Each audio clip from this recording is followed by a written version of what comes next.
चलिए हर सप्ताह की तरह इस सप्ताह भी हम एक प्रेरणास्पद कहानी सुनेंगे। बेटा बैठ जाओ अपनी जगह पे। जाओ। कहानी का शीर्षक है उपकार। अफ्रीका बहुत बड़ा देश है। उस देश में बहुत घने वन हैं और उन वनों में सिंह, भालू, गैंडा आदि भयानक पशु बहुत होते हैं। बहुत से लोग सिंह का चमड़ा पाने के लिए उसे मारते हैं। गर्मी के दिनों में हाथी जिस रास्ते झरने पर पानी पीने जाते हैं, उस रास्ते में लोग बड़ा और गहरा गड्ढा खोद देते हैं।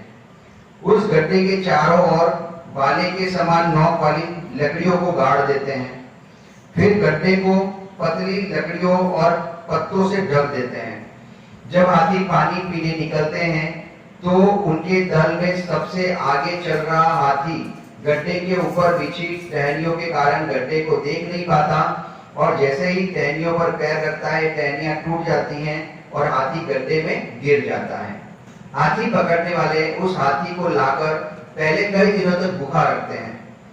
गड्ढे में भी हाथी कई दिनों तक भूखा रखा जाता है, जिससे कमजोर हो जाने के कारण बहुत उधम न मचाए। भूख के मारे हाथी जब छटपटाने लगता है तब एक आदमी उसे चारा देने जाता है। चारा देने के बहाने वह आदमी हाथी से धीरे धीरे जान पहचान कर लेता है और फिर हाथी को वही सिखाता है। शिक्षा देने के बाद हाथी को लोग बेच देते हैं। कई बार हाथी पकड़ने के लिए जो गड्ढा बनाया जाता है उसमें रात को धोखे से हिरण, नीलगाय, चीते, जंगल के दूसरे पशु भी गिर जाते हैं। गड्ढा बनाने वाले उन्हें भी निकाल लाते हैं। हाथी पकड़ने वालों ने अफ्रीका के जंगल में एक बार हाथी फंसाने के लिए गड्ढा बनाया और ढक दिया। रात में एक सिंह उस गड्ढे में गिर पड़ा। सिंह किसी छोटे पशु को पकड़ने दौड़ा होगा और भूल से गड्ढे में जा पड़ा।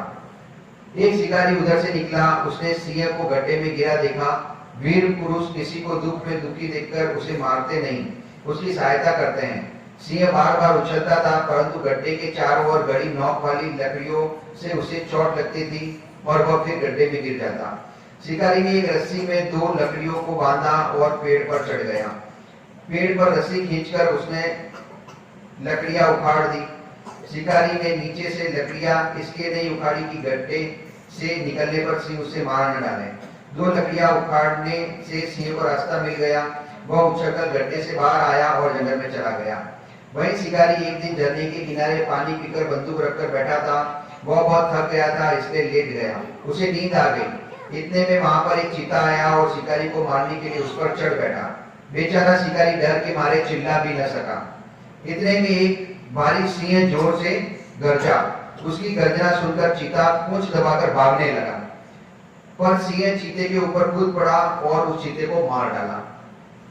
शिकारी समझता था कि चीते को मारकर सिंह अब उसे मारेगा, लेकिन सिंह आया और शिकारी के सामने बैठकर पूंछ हिलाने लगा। शिकारी ने पहचान लिया कि वह वही सिंह है जिसे गड्ढे में से निकालने में शिकारी ने उसकी सहायता की थी।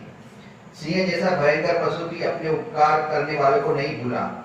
तुम मनुष्य हो, तुम्हें तो कोई थोड़ा भी उपकार करे तो उसे नहीं भूलना चाहिए और उस परोपकारी की सेवा सहायता करने के लिए सदैव तत्पर रहना चाहिए। बोलिए सद्गुरुदेव की।